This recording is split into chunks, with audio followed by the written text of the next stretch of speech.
Hello everyone, আমি প্রিয়াঙ্কা। তোমরা সবাই কেমন আছো? আশা করছি খুব ভালো আছো, আর আমিও খুব ভালো আছি। তো দেখো, সকাল সকাল চিয়া সিড রাতে ভিজিয়ে রেখেছিলাম, সেটাই গরম জলের সাথে আর একটু লেবুর রস দিয়ে খেয়ে নিলাম। জানো তো, মাঠে আমাদের তিল উঠেছে, তার জন্য মা আর বাবা গেছিল মাঠে। আর মা মাঠে যাওয়ার আগে আমাকে বলে গেছিল কুমড়ো শাকগুলো গাছ থেকে কেটে এনে বেছে রাখতে। তো মায়ের কথা মতো আমি সেই কুমড়ো শাকগুলো বেছে রেখে দিয়েছি সুন্দর করে। কুমড়ো শাকের পাশে যে কচি কুমড়োগুলো দেখলে ওগুলো খেতে আমার ভীষণ ভালো লাগে, তার জন্য ওগুলো বেছে নিয়েছি। বসে গেছি তারপরে কতগুলো জামা কাপড় ধুতে। তো দেখো, মা গেছিল দোকানে আর আমার জন্য একটু কোল্ড ড্রিঙ্কস নিয়ে আসলো, সেটাই খেয়ে নিলাম। ভীষণ গরম পড়েছিল, তার জন্য একটু খেয়ে নিয়েছি। তো দেখো, এখানে জামা কাপড়গুলো কাঁচা হয়ে গেছে, তো ধুয়ে নিয়েছি সুন্দরভাবে।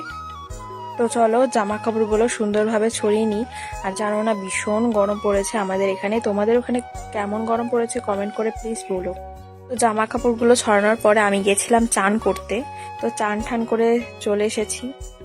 প্রথমেই তোমাদের যেটা আমি দেখালাম সেটা ছিল আমার রোল অন। আর দেখো, এখানে আমি ক্রিম মেখে নিলাম আর একটু টিপও করে নিলাম।